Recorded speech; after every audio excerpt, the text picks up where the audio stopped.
The names are familiar: Rockefeller, Carnegie, Vanderbilt, Buffett, Bezos. You know what they built. But almost nobody knows how they actually did it. Not the surface story, not the highlights, the actual psychological and strategic patterns that separated them from every other ambitious person alive at the same time. Today, we go inside the minds of the richest people in history. This is the Rewired.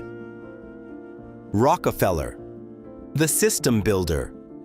John D. Rockefeller became the wealthiest person in modern history not by being the most talented businessman of his era, but by being the most systematic. While competitors focused on drilling more oil, Rockefeller focused on controlling everything around it: the pipelines, the refineries, the distribution networks, the barrel manufacturers. He understood something his competitors never grasped. The money was never in the resource. The money was in the system around it. By the time Standard Oil controlled 90% of American oil refining, Rockefeller wasn't working harder than anyone else. His system was working for him. The lesson isn't oil. The lesson is this: whoever controls the infrastructure controls the wealth. Build systems, not just products. Carnegie, the leverage principle. Andrew Carnegie arrived in America as a broke Scottish immigrant at 13 years old. He died the second richest person in American history. His entire philosophy of wealth came down to one principle he called the multiplication of human effort.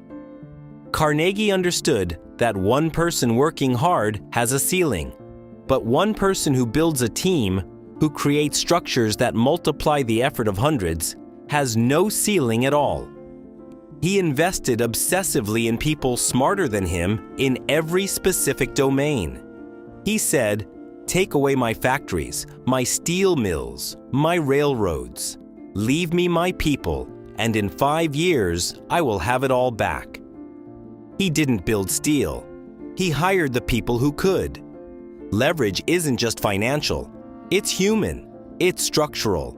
The question isn't how hard can you work. It's how many systems can you build that work without you.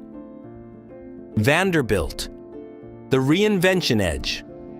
Cornelius Vanderbilt built his first fortune in steamships. Then at the age of 68, he sold everything and reinvested his entire fortune into railroads. Most people his age were protecting what they had. Vanderbilt was betting everything on what was coming. He became the richest person in America not once, but twice, in two completely different industries, because he understood one thing most wealthy people never do. The industry that made you rich will not keep you rich forever. The willingness to walk away from a winning position before it becomes a losing one is one of the rarest and most valuable skills in the history of wealth creation. Buffett, the patience paradox. Warren Buffett is worth over $100 billion, and 99% of that wealth was accumulated after his 50th birthday. Hear that again. He started investing at 11.